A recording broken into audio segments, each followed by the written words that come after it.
Hello, everyone, and welcome back to the Everyday Business Show. I'm your host, Tony Lontis, and today we have yet another amazing guest for you.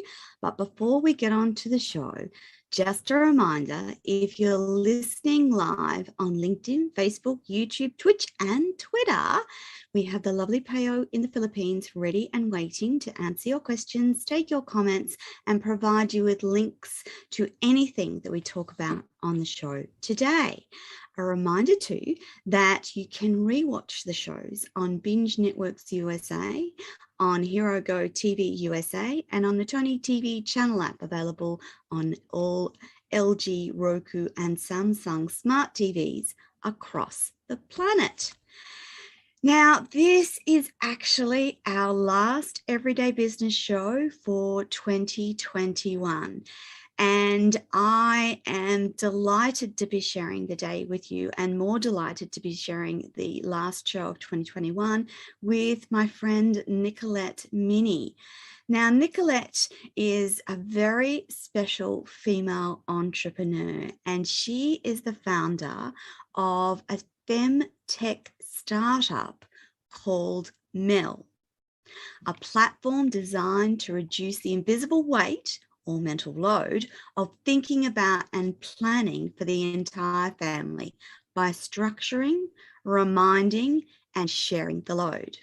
Nicolette is originally from South Africa, but now lives in Brisbane, Australia with her husband and 3 little kids.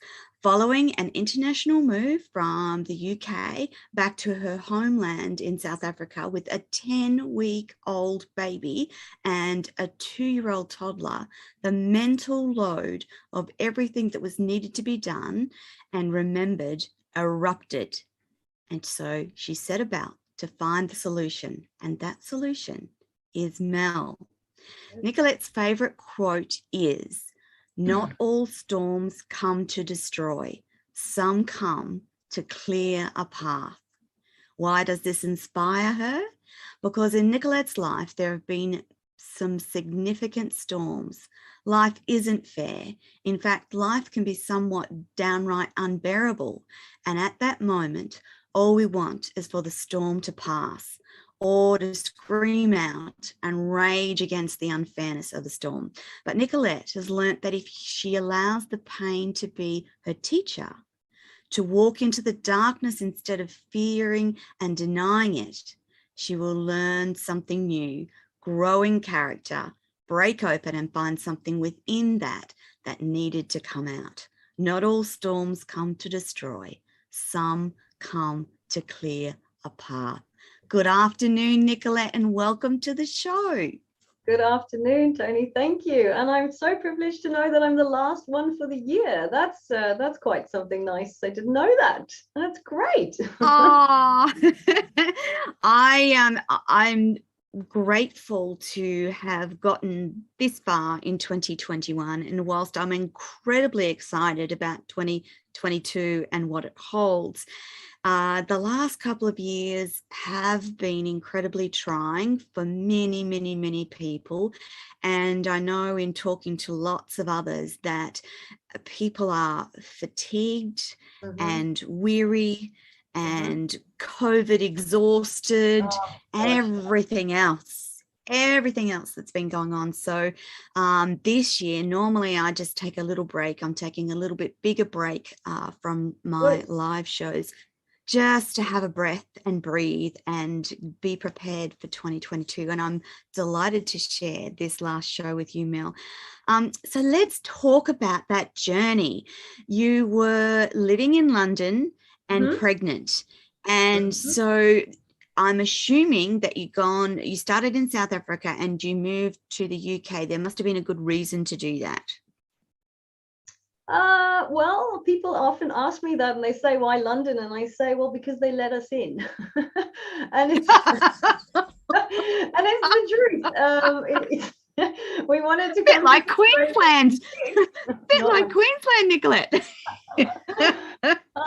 So we actually wanted to come to Australia, but they said no. Yeah. And then we wanted to go to the States and they said no. And so we ended up going to the UK. So yes, being a South African, having a green passport is not the most wanted passport in the world to travel with. So we ended up in London purely for that reason. They let us in.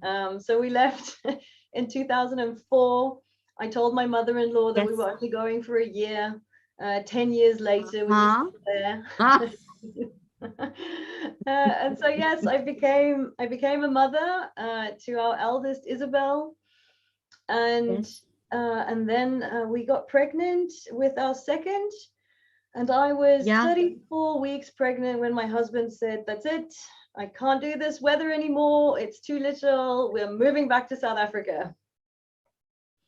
Yeah. And so I started packing, and you know, I often joke about it, but it was really the trip that nearly killed me. It was one of the hardest things that I had ever done. I loved living in England. We had spent 10 years there. I became mom there. I had this wonderful group of networks and friends around me. I was pregnant as well, which also didn't, the hormones don't exactly help. And then my poor husband had to leave. So our second was born, Aaliyah, and 4 weeks later, he had to get on a plane and go and start his new job and find us a house and find us a car and all of these things. And I stayed behind with a 2-year-old, a newborn, and a C-section to recover from, packing up 10 years of our life. And so I had this little book. I actually still have it because I think that it helps with the therapy sometimes, just to look back and see what it is. But this book, I needed it because I had to make so many lists. Tony, I made lists for things that had to go on the airplane with me, but also, in the airplane, but doesn't have to be on the seat with me, and then I made a list of things that had to go into the airship container that went across. And then I had a list of the things that were going into the container. And I had a list of the insurances and the utilities and the mobile phone contracts and everything that had to be canceled. I mean, for anybody who's ever done an international move, my heart goes out to you. I know how hard it is to do and to plan and to organize. And, you wake up in these cold sweats of, okay, have I done that? Have I done this? Don't forget this, and just making more and more and more. And I had this, brand new little bub who was bottle fed because I just couldn't do with anything else. I was like, I needed somebody else to be able to feed. Except then, of course, the midwife says to me, well, are you taking enough formula? Because you have to wean her across into the other formula when you get to South Africa. And so I ended up having to take 6 weeks of formula with me on this trip as well. So yes, it was getting to the airport that day. I had 2 car seats, my stroller with the add-on for the 2-year-old, and 7 30-kilogram pieces of luggage to check in. And we got there, and of course, when we booked the tickets, my daughter wasn't born yet, and so I added her straight after she was born. But when we got to Heathrow that morning, the woman says to me, "I'm terribly sorry, your daughter's not on the plane." And I said, "What?" And she says, "Yes, I'm really sorry." I said, "But I have a reference number." She's like, "Yes, I see your reference number, but she's not on the plane." Well, she's strapped to me. So, we're going to I'm not going on the plane without her. Exactly. And my 2-year-old's running around like crazy in Heathrow. I have all of my friends there. I've been crying for days because I'm so emotional. And so she says, "All right, let's just sort this out." So she goes away, she phones and everything. And 20 minutes later, she manages to get her a ticket to be on the plane. And then she says, "Right, let's start with the luggage. Do you like to put the first bag on?" And I put the first bag on, and it weighed 31 kilograms. And she said, "Oh, would you mind taking just a kilogram out and moving it into something else?" And I looked at her with really polite but very firm eyes and said, "No." "I'm really sorry. I am not unpacking anything or repacking anything. I'm done." I said, "I will pay whatever it needs. I can't do this anymore." And she looked at me, and she must have been a mother because she pressed print. Yes. She printed 7 of these things. She came out on the side and she put everything on. She handed me my tickets and said, "Good luck." Oh, goodness me. So, how long's the flight from London to South Africa? It's a 12-hour flight. Oh, Nicolette. By yourself with a toddler and a little munchkin and 7 suitcases. Thankfully, Tony, I did have my mom with me. So my mom was with me, which was Oh. amazing. The only downside was 3 days prior to the flight, my mom fell down the stairs and broke her coccyx. So my poor mom was not exactly in a state to help. Oh, I laugh about it now. My mom doesn't. She still says she's not going to laugh about it yet.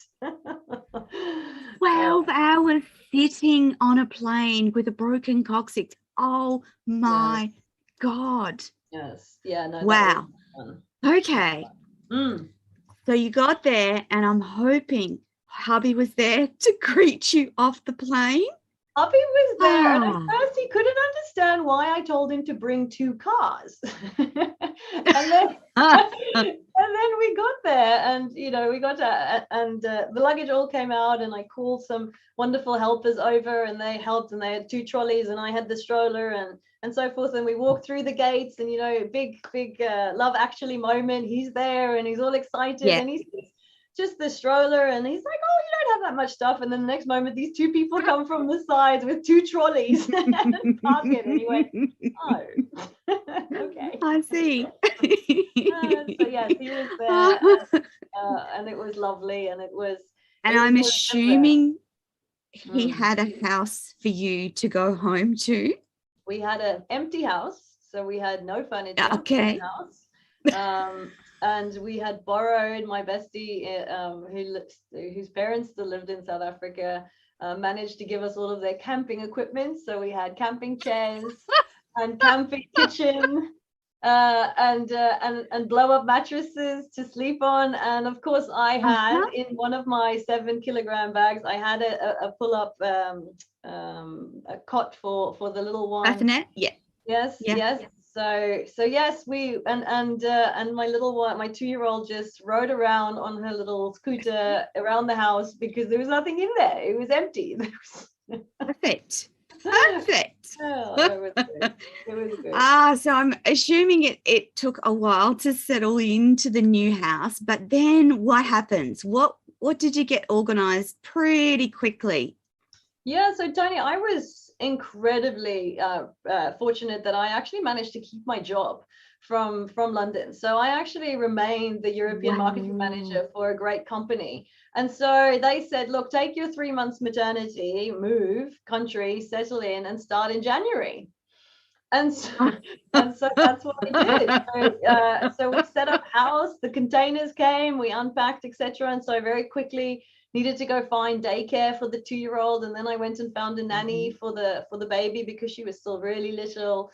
And of course, being back in South Africa, we had the privilege of having more help, and so we had a domestic gardener called MacDonald, who my 2-year-old referred to as Old MacDonald, and she used to follow him around as he was mowing the lawn and doing all of these things. And it was wonderful. I mean, there was all of this help. We had spent 10 years in the UK doing dishes and laundry and all of these things, and all of a sudden we had all of this amazing help. And then somehow I realized, but something's wrong. I was more worried. I was more stressed than I had ever been. And I couldn't really understand what was going on because like I say, I had all of this help. And then one day it dawned on me. I now had 3 extra people that I had to manage. And I deeply care for people. So I wanted to know when Yunella, our nanny's kids' birthdays were, and Evelyn's kids' birthday, and Old MacDonald's kids' birthdays. And I needed to keep track of when they started and when to pay them, because some of them were paid weekly and others bi-weekly and then monthly, and they had sick days. And then we had to manage all the things that they had to do and then buy all of the equipment that they needed in order to fulfill their jobs.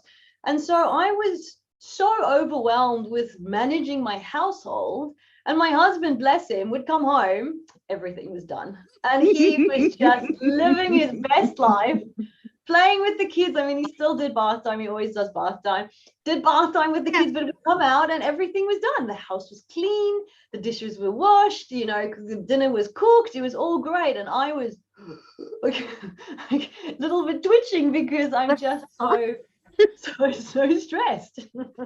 Yes. But it was out of that stress because you started talking to some of the other daycare mums, and they were saying similar things, weren't they? And it sort of led to this whole conversation about women's mental load and what that looks like. So Mel, for those audience that may not have heard of mental load, if you're female, you know what this is. But what is mental load? Well, so Tony, the mental load is the thinking about element of everything that needs to get done. And so I like to use examples because it makes it easy for people to understand. And so an easy example is, if you have a child and your 7-year-old boy comes home and he says, "Mom, I really want to do karate." And that's the simple request, right? He wants to start karate. Well, now the mom has to go away and go and find out where the best karate place is to do that. Find out when the schedule is, then see whether or not it fits into all of the other extracurricular activities that he's already doing. Arrange pickups and drop-offs if there isn't something from the school. Then fill in all of the paperwork, go and make sure they can buy the uniform, possibly look on Marketplace to buy a secondhand uniform because it's so expensive. And then arrange, and that's the mental load. It's everything that goes with that one thing of, "Mom, all I want to do is do karate." Or the teacher says, "I think maybe your year 4 needs some maths tutoring." Where do you find a maths tutor? You know, and then again, where do that's the mental load. The physical load is something that we're all very familiar with. It's the dishes, the laundry, the cleaning, the ironing, the things that you can see. But the mental load are all of those things that have to get done. And it's being on a conference call with one baby strapped to your front and the toddler on your hip screaming because they're teething, and knowing that you need to make sure that there's something to eat for the family at dinner time, and just all of that. Whereas men, bless their cotton socks, they don't really think like we do. So in our mind are 10 million things that we need to organize, check up, chase up. If you're a working businesswoman, there's all the business stuff. And on top of that, there's all the family stuff. There's doctor's appointments, there's specialist checkups, there's birthdays, there's family dues, there's social dues. It's just endless. And some women do it really, really well. And for those of us, it causes anxious overload. And I'm so glad. I think it causes anxious overload for all of us. And even those that do it well, I think that, and that's the reason why Mell as icon is a swan, because I believe that women are like swans. We look graceful and beautiful and like we have it all together, but meanwhile under the water our feet are flapping like crazy, you know. But you're right, Tony. Definitely. Some of us we make it look easy, but it's not. Every woman I have ever spoken to, and there is no mother I haven't spoken to that says, "Oh no, I don't have any mental load." Every single mother has mental load. We the way that we carry it is different. I think that's the only thing. And I was reflecting on this when I was thinking about our interview today. And of course, my children are adults and have a child. I have a grandchild as well. And I was trying to, and I was, as I was reading through your stuff, I'm instinctively remembering what that was like. Now, my kids, like I said, they're in their 30s.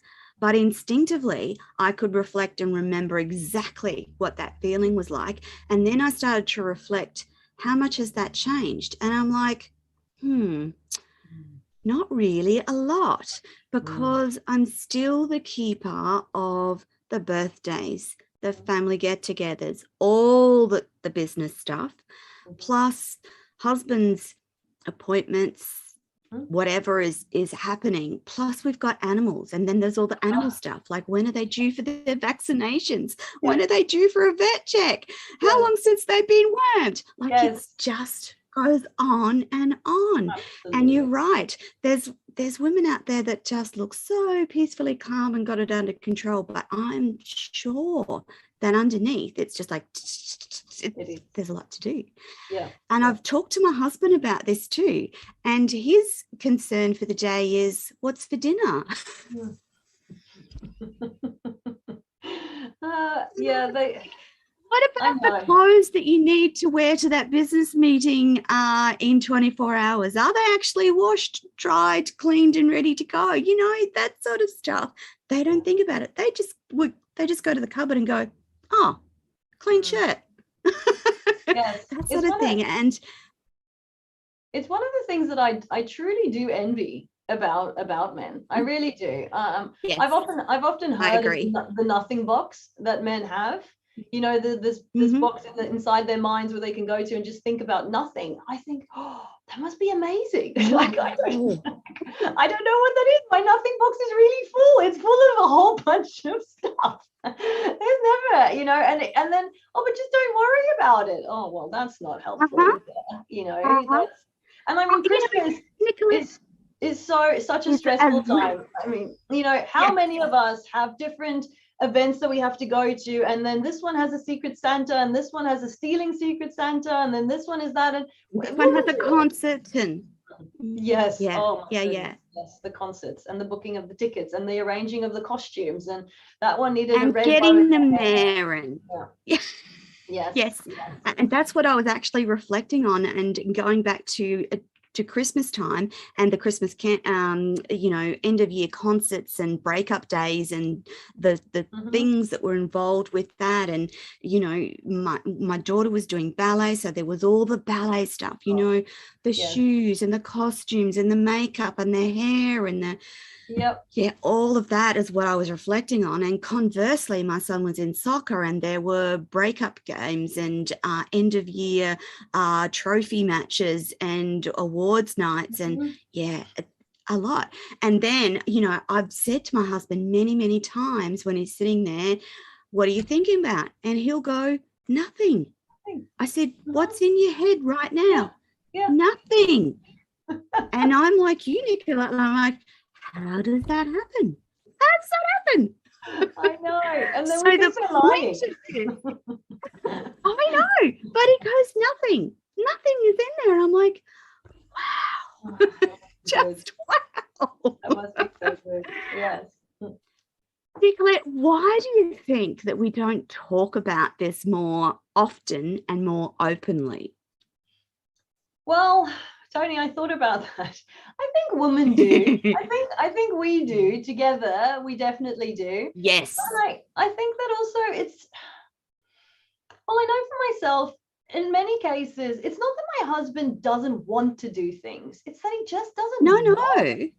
And so oftentimes I don't feel like I want to necessarily bring it up when we're around the dinner table, because I don't want him to feel bad or look bad, because he's not. Yes. Because that's not what it's about. No, it's not what it's about. And so we end up not talking about it. I don't know.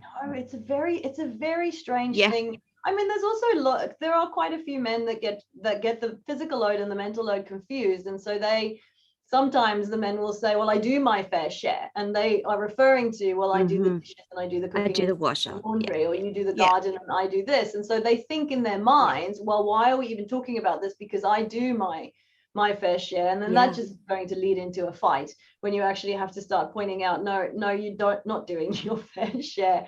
And so I don't know, Tony, it's a really strange thing. I mean, the mental load is definitely being spoken more amongst women, and especially professional women, because there are, you know, in Australia alone, over 60% of married couples are both working full time, which means that women and men are equally doing 40 hours of work, but women are still doing at least 6 to 8 hours of housework on top of what the men are doing. And so I think in those circles, we're definitely talking more about it. But I'm hoping that we can change that with the future generations. I think it's a little bit difficult. You know, I'm 40 next month. I think it's difficult to change something that's been in your marriage for 15 years.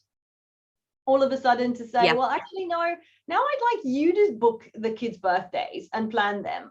When we have 3 kids, and I've now, you know, collectively done 22 different birthday parties over the time. Yes. You know, it's Yes. easy for me to do, and so I don't know, Tony. It's an interesting one, but maybe we should talk about it a bit more. Well, I was going to say, we have conversation around who's going to get dinner. So I did all of that when the kids were growing up. The kids have left home, see, and now I've had enough of being the principal cooking person in the house. I've done it for almost 40 years. I don't want to do it anymore. And so, and he just doesn't think about it until it's 7 o'clock at night and, oh, what are we going to have for dinner? And it's that sort of conversation, because it just doesn't enter their thinking space for most men during the course of a day. I recently had my son and his partner come home, and he does the cooking in their household. And so when he came home, he actually did the cooking for us. And I'm like, oh my Lord, isn't this good? Oh, congratulations, we're Tony, still... you managed to change one man already. That's what I'm thinking. I must remember to tell Nicolette, I think I've changed one. So he was automatically thinking about what to prepare for dinner during the day and saying, hey, Mum, what do you think about da, da, da, da, da? And of course, me, I'm going, oh, my God, this is seventh heaven. Like, how did this happen? So I hope that it will change. Now, Nicolette, I want to talk about Mell, the app. I know. I'm so from that anxiety and that extreme load of information you're trying to keep in your brain at that time came this wonderful development. So tell us about the process of Mell and the app, how you started with that, how it happened and what it does. Absolutely. So, Tony, like I said, I've always worked in the corporate world, and I've always managed teams, and sometimes those teams were scattered around the globe, and sometimes they were in the same office, irrelevant of where the teams were. There are so many wonderful business tools out there for collaboration and productivity, designed specifically to help a small group of people to be more productive. You have Slack, you have Asana, you have ClickUp, you have Microsoft Teams, we have all of these things. And so I was like, oh, this is so good, and we're getting so much more done. Why doesn't that exist for the household? You know, why isn't there a productivity tool that allows me and my husband to actually look at everything that needs to get done in the house and divide it and allocate it? Right? And so when we talk about Mell as a platform to plan and manage, the most important thing there is share. We need to share the mental load. And so although Mell is very much focused towards, we are marketing towards women because we are realistic that the woman will be the one that downloads it, and 90% of the things will be completed by her. But the objective of it is to have a single place in order to manage the household. And so Mell has a whole range of different features. So we have in there a feature for the profile. So every member of the family has a profile, including pets, Tony, because you are right. When last did they have their deworming medication? And, you know, who is the vet, etc. And so the profile allows you to keep track of other things as well that oftentimes is just kept in the mind of the mom. So, for example, my son broke his collarbone last year. I don't know which side. Was it left or right? I can't remember. And which year? You know, one of them had tonsillitis. Where do you put that information? Right. And so we've built a purposeful place to hold that information. And so, for example, again, my kids are now, next year, she'll be in 2G. I think I can't remember actually, because the eldest one maybe was in 2B. Like, so we have this section to put all of this information that just generally lives in the mind of the mother. We then have this, what we call in the filing cabinet, which is a place to keep all the information for everything in your life that can expire or auto renew. So passport expirations, driver's license expirations, regos, health insurance, life insurance, all of that type of thing, memberships, all of that type of information, so that Mell can actually remind you before it's too late. How many times has one of your insurance policies just, it auto renews, and you know that it is not the best deal, but you don't have time to go look for it. And so Mell is going to come in and support that. And then we have a wonderful to-do section. And so it's it works on bringing commercial Kanban methodology. So by breaking down your to-dos into sections, and we're using really great language like, what do I absolutely have to do this week? What do I have to do sometime in the future? And what do I want to do eventually? Like one day when I have space in my life again. And so there's some really great research that shows if you break down your to-dos into smaller chunks, you're more likely to actually get it done instead of looking at the whole list over and over and over again. And so not only do we do that, but it allows you the ability to share. So you can assign a task to your husband and you can actually get Mel to remind him of it. So you don't have to.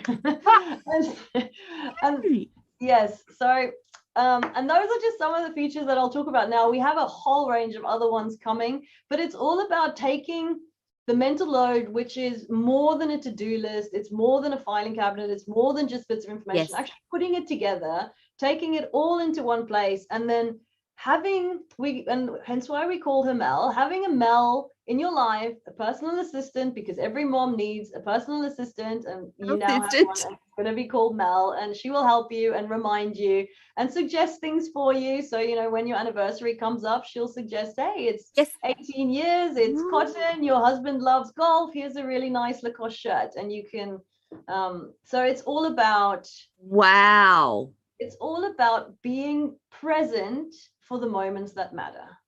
We have so little time right now. And so in the times that we do have with our families, let's take all of that clutter out of our minds, put it into Mel, knowing it's somewhere else. It's somewhere else. It's going to be reminded. It's going to be taken, you know, and be present. And that's what it's about. And I'm guessing that you've been testing it on your own family, and I'm wondering how that's going. Oh, Tony, it is going so well. You know, my husband has really, really stepped up. I think taking him on this journey and being able to see how much I do that he just wasn't aware of. And he's the first to say, and I love him for that, he'll say that. And so just this week, he was the one who added the dates for when the kids' books can go to school before the school actually starts. I nearly fell off my chair. I was so happy. It was one less thing. Now, look, I was still the one who has to go buy all of the stuff and label everything and all of that. Yeah.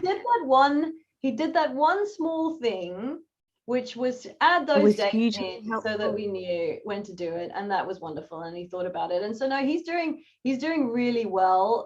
And it's helping us. I have an advisor over in Brisbane City, and he said to me, Nicolette, what I'm most excited about, Mel, is just knowing what is on my wife's to-do list. I want to help. I just don't know what to do. And so being able to see it and being able to do something and, you know, coming home and say, oh, by the way, hon, I phoned the dentist. I made the appointment for the kids. Oh, that would be bliss, you know? Yeah. So that's fantastic. Yes, my kids keep telling me why hasn't it launched yet? Of course, they have. You know, Mom, are you still working on this? So yeah. So let's just tell the audience what it takes to build a platform that encompasses all of those things. It's really tricky, isn't it? It's not straightforward. It's not easy. There's loads and loads of things that you have to consider, and that's without the coding and stuff that goes into building a platform or an app that you want to do certain things. So what's that journey been like, Nicolette? Gosh, it's been really fun because I have a wonderful co-founder, Ruth, who is a UX designer, and so her entire career is about creating wonderful design and user experiences. So that's fantastic. And so I'm this is what I wanted to do, and we brainstorm and we sit and we draw, you know, we're very visual and we take it out. But yes, you're right, Tony, like I think we take for granted when apps are well designed, you know, where your thumb is what goes into a button, and then what happens and how intuitive it is. And for us, one of our key focus points is we know our target market is time poor. So we know that Mel has to be super intuitive, super easy to use, and really fun as well. And so that's probably been, like I say, it has been a very joyful experience because we've been able to bring in these little moments of delight into the build process. But it's we started off with 5 features and just and then every button, if this button do this and this button does that and this button does that, and before you know it there are 2,000 screens further, because everything has its different elements. And we have a wonderful CTO, James, who lives in London, so we have a global team just already. And James is a father of 2, and he loves the challenge of this. I think his words were, "I'm trying to build my wife's brain into a platform." And so one of the things that has been fascinating about the build is that traditionally IT project management goes according to men's brains, their boxes, right? Yes. There's a box for this feature and a box for this feature, and they want to build it that way. But the whole point of Mell is that actually everything connects to each other. So the car insurance connects to the profile of the husband that you've created, that then connects to the to-dos, because there's no point in us just reminding you unless we actually allow you to create a task to do something about it, which then needs to go to a push notification, so it all, so that, we have these wonderful, and we have a development team in Poland who's been amazing, but they're all sort of all scratching, going, wow, this is what women do. I'm like, yes. This is actually only a small part. This is not actually factoring in how much driving we do to drop and pick up kids and drop them off at various. Oh my gosh, yes. Maybe Mell will one day become an Uber and actually take some kids around. Nicolette, is there AI involved in the platform? Yes, absolutely, Tony. AI is such a strange term. I mean, it's artificial intelligence, and I don't really think there is true AI at the moment. And so we have more what's referred to as machine learning. So we have we've built in a lot of machine learning into the engine. And so, like any good PA, the more information we have, the more we get to learn. And so we actually ask people about their interests and preferences and hobbies, so that when we come back with suggestions, we're not suggesting to your 6-year-old daughter unicorns that are pink when we actually know that she hates pink and unicorns and she's not the stereotypical 6-year-old, rather suggest something else. So we have that machine learning. We also are building in a lot of learning around task management and helping a woman to set up for success. So instead of just allowing you to go and create 150 tasks in your to-do list, Mell will actually get to a point where we'll say, you know what, Tony, you're not setting yourself up for success, you're darling. This is never going to be done in a week. Assign this to your husband or take it out. So we really are all about how do we help women to feel like the hamster wheel is slowing down. Look, we're never going to get off it, not while we have kids. No. But it is just slowing it down and maybe not feeling like you're going to fall all the time. So it's just creating that sense of, I am in control. I know what's going on. I have my priorities. I can spend this time with the kids and be present, knowing that, it's everything's okay. Yeah. Nicolette, have you found that it's helped you already? Oh, yes. Even in just developing the platform, it's helped you already? It has, and in a number of ways, Tony, and it's so strange because I talk about these little things like my son's collarbone, but when our kids were born, they had severe jaundice, the girls, and so they were under double light therapy for a long time, etc. And it was because of the blood resource incompatibility. And I remember saying to my husband, "What are the girls' blood type?"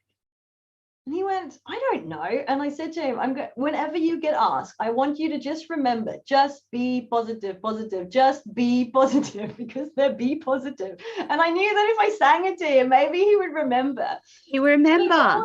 But it would always bother me that if something were to happen to me, there's a lot of information about my kids that would just not be there anymore. And so having Mell now and being able to put in the last 10 years of Isabel's life and 8 years of Aaliyah's life and 5 years of Lucas's life into one place that my husband has access to, and he can see when did they have their tonsils removed, which one of the 3 has had chicken pox, which one has had adenoids removed, that type of thing has in me relieved an anxiety that I didn't really appreciate I was Absolutely. carrying that worry of, I'm their mom, nobody will love them the I way should that know I do, this. or know them the way that I do.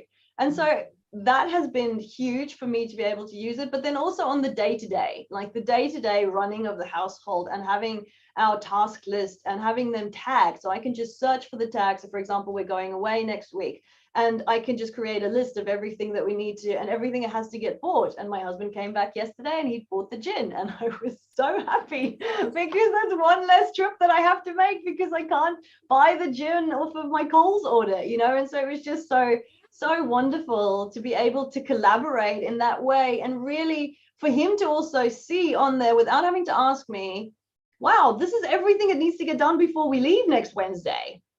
I had better do some of this stuff, because historically, Tony, you know, we would end up in a fight because I would have all of this stuff to do, and then he'd decide to wash the car, and I think, why are you washing the car right now? I really could do with some help, but he didn't know. And so I think in marriages we have these fights that can so easily be prevented if we communicated. I mean, the marriage counselors always say you need to communicate. Well, I'm hoping that Mel's actually going to help us to be communicators of some of the unseen, the mental load, right? Not the physical load. My husband is amazing at making sure that the house is tidy, and he locks all the doors, and he'll do all of those things. But everything else that has to happen before you leave and go on a trip with 3 kids, he's now able to do. And I love him so much. I mean, I love him anyway, but my goodness, I love him so much more when he takes something off of my list and just does it. It's incredible. Yeah. And Nicolette, the information that is stored on the platform, I'm guessing that you've got all levels of security to protect that and to store it somewhere safe. And is it like downloadable? So for instance, I'm just thinking outside the square, the kids get older and they want a medical history, and there's a way that they can go, okay, well, this happened when I was 2, this happened when I was 4, this happened when I was 7. That sort of stuff. I'm assuming that the platform. These are all the vaccines that I had. Yes, we actually have that question regularly. Right now, Tony, we're not able to do that, but it is on our roadmap. And what we're thinking is that we'll create a duplicate. You'll launch with something. Profile, and then the child will be able to take their profile into their own subscription. So that's our thinking moving forward, and we have developed it in such a way that it is possible. But right now, at launch, no, your kids will just have to still ask. So let's talk about launch, Nicolette. When's that, or when do you anticipate that will be? Tony, launch is early next year, so Q1 of next year we'll be launching. We were hoping to have launched so far, but I've been a little bit surprised about how hard it is to get funding for this. And mostly because, because I'm talking to men. The most of the money that's available to go to startups is controlled by men, and I'm trying to sell them the mental load, which I remember one man actually saying to me, Nicolette, is this really a problem? Gosh, it made me laugh. So that's been a little bit harder. So we've actually had to bootstrap a lot further. I've had to go back to work to try and fund a lot of it. So we are pushing into Q1 of next year, which is very exciting. We're launching with a smaller feature set, but we've got such a great roadmap of features that's already designed. The thinking is gone, it's all done, but we'll roll it out over time in next year. Nicolette, will it be download the app for free and subscribe, or how's it going to work? Yes, so it is a download app for free. So everybody has a 30-day free trial. Of course, 30 days. And we will woo you and show how amazing it is, and how you can't believe how you ever had life without Mell. Can't live without it. And then it's a subscription service after that. So it's $10.99 a month for the subscription. Yeah. But probably one of the most exciting things about Mell with your subscription, and the reason why we also did this, is because we're a profit for purpose business.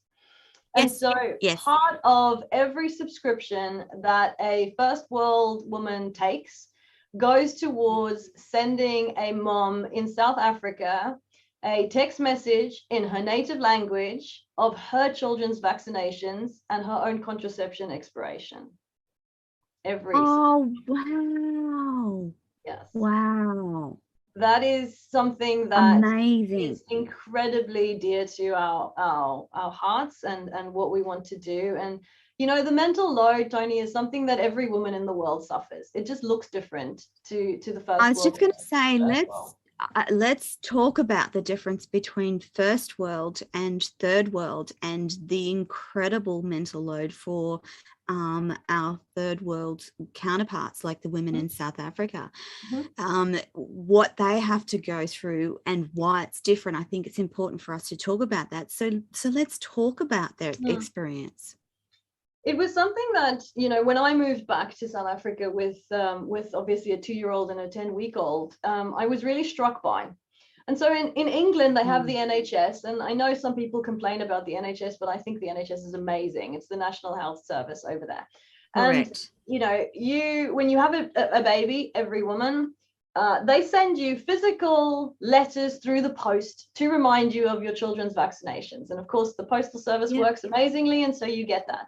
Here I was back in South Africa, and I was so busy trying to do everything else that come March, I had realized, gosh, I hadn't taken this new baby of mine for a vaccination, and I knew I was supposed to. So I make this appointment with the doctor, whom I won't mention, this pediatrician. So I go to this appointment, and my 2-year-old is destroying his office, you know, unpacking every toy. My little 5-month-old is chewing on my thumb. And he just starts barking information at me. You should have done this. You should have done this. You should have done this. And I'm overwhelmed. And so I said to him, is there anywhere I can go to read this? And he leans forward and he says, why? Are you not paying attention? So I swallow the tears. I move my child onto the other hip. And anyway, I drive home, and I get home. And the lady who's working for me is a lady called Yanela. And she's a First Nation Causa lady, beautiful woman, gosh, and she loved my kids. And her children weren't much older than mine. And so I got home and I said to her, Yanela, how do you remember to take your kids for their vaccinations? And she says, you just remember. I said, but what if you don't? Yeah. And she sort of just looked at me and didn't really think much of it. And then I said, what do you do for your contraception? And she said, oh, I go for the injection. I said, great. When do you have to go again? May.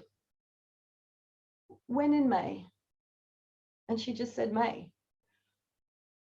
Tony, and my heart just sank, because I thought, you could because if she forgets, And so I started doing some research, you know, and one of the vaccines that I was within days of missing for my daughter was the rotavirus vaccine. Oh, yeah.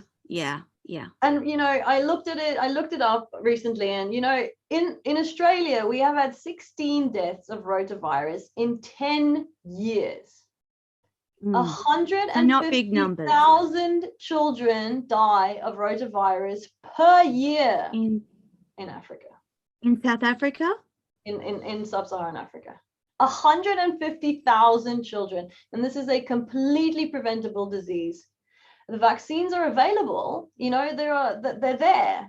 It's that the moms forget. It's because it's a multi-part vaccination that has to be taken at exactly specific times and intervals. And this poor mom is thinking, how am I going to feed this child today? And where am I going to get my job? You know, because a lot of people in First Nation people in Africa are working day to day, you know, and so they're trying to find work every day. They're not thinking about taking their kids for vaccines. And preventable things. And so, you know, in the 150,000, these are all children under the age of 5. So, I mean, they're babies, which is why with Mell, you know, Ruth and I said, this is something that we have to stop. And if all it takes is a text message, because that is all it takes. It's all it takes. It's just a reminder. It's a simple algorithm that just says, born here, send them at these dates. The moms will go. They will go if we just remind them of it.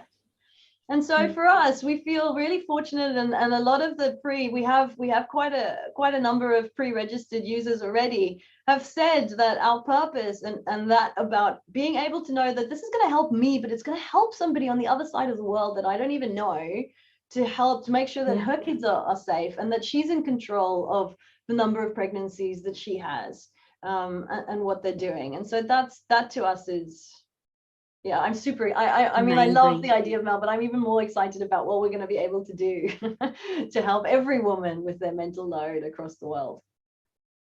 Absolutely. And just for I've signed up for in the pre-registration. So, and that's the last thing that we have to talk about on the interview today.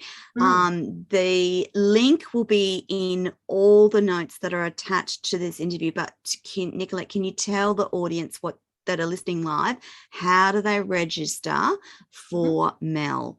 Absolutely. So our website is Thanks Mell, because Mell used to be a Spice Girl and took the domains. Yes. So it's just go to thanksmell.com.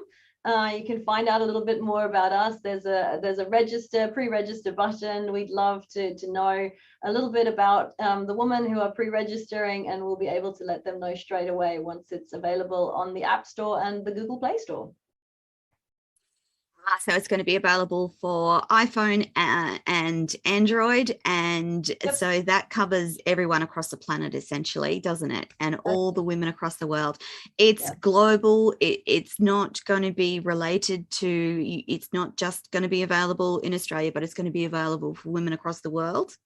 It will be available only in Australia to begin with, because we like to de-risk, Tony. So we're going to make sure that everything works perfectly well. So we're going to start just here in Australia and make sure that all the kinks and the bugs are ironed out, and then we'll push it out to the rest of the world. Yes. Yeah.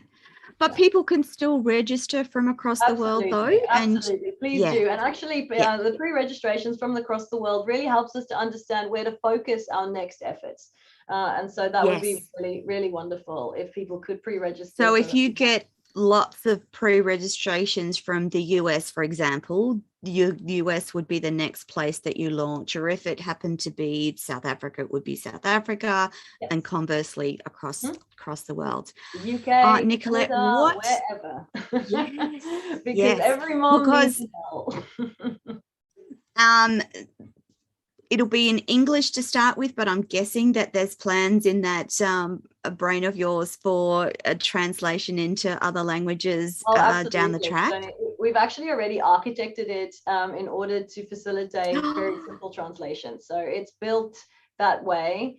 We just waiting patiently to make sure we roll it out. Ruth and I are very thorough in the way that we do things, and we want to make sure that we give women a really superb experience in using this, because we want to make sure that they use it all the time and that they tell their friends, and that it's going to help their mental load, so that they can say thanks Mell. That's our big thing. Every day we should be able to remind or help a mom in a way that she goes, oh, thanks Mell. I just had a vision then of a robot assistant that had Mell as its background platform, and thinking, oh my goodness, how much fun would that be? Someone who does the vacuuming or the mopping or puts the load of washing on, but they have Mell running in the background to remind you of this, this, and this. Like, isn't the future exciting, Nicolette? Oh, I think the future is very exciting. Again, architecting this to open up APIs so that you can talk to Google, but talk to Mell. Hey, Google, please tell Mell to add orange juice to my shopping list. Yes. Or, hey, Google, please tell Mell. And so that's all part of the development of where we're going. And like I say, this generation coming, that I think there is going to be a generation of women who aren't just going to sit by and say, no, I'm not going to do all of this. You need to do some of that. And being able to have been part of building a platform that enables women to be more empowered, and for men to take on more responsibility and enjoy taking on more responsibility when it comes to the health of their children and the development milestones and all of those things. I remember being a mom myself, and about 7 months old, my husband turns to me and he said, when did the kids start going to the dentist? And I don't know why. It was probably just a bad day, but I lost it. And I said to him, I don't know. I became a parent at the same time you do. Why do you think I know these things? And so Mel being able to actually start proactively pushing these things out so that you don't have to lie in bed at 10 o'clock at night Googling when is my kid supposed to start crawling or doing this or doing that. Yes, exactly. Those things that you just like, when are they supposed to crawl? When are they supposed to walk? Yes. What's normal? What's not? When do teeth start to erupt and cause and dramas? worrying about it? All and of those things. Why did they stop sleeping all of a sudden after 2 months? They slept so well and now they stopped sleeping again. Yep, this is normal. Absolutely. And again, Tony, those are a lot of things that make women pretty anxious, you know, as first-time moms, because you also have this big project tomorrow that you have to present and you have to do all of these other things, and all of a sudden your kid is not doing what they were supposed to do, and finding out that no, this is all okay, it's normal, you're doing a great job, you're not just doing fine, you're doing a great job. And celebrating with you and really supporting women and families. I mean, we start with women, but the idea, the ethos behind Mel is that once you empower a woman, yes, that's correct. Exactly. Nicolette, we have run out of time completely. It has been fantastic talking to you. I envision talking to you again in the future. As I said, I'm registered for when you launch. Thank you so much for coming on the last show of 2021, the Everyday Business Show, and telling us about your amazing platform. Don't forget, people, jump on, particularly women, jump on and pre-register so that Nicolette can get in touch with you and go, we're going live. Nicolette, thank you so much. Congratulations. Well done. Phenomenal work. And I can't wait to see what unfolds in the future. Wonderful audience. That is your lot for today and your lot for 2021. We'll be back in 2022 with some more Everyday Business shows, talking to fascinating men and women across the planet about the business that they do every day. Nicolette, thank you very much. Bye for now, everyone. Bye.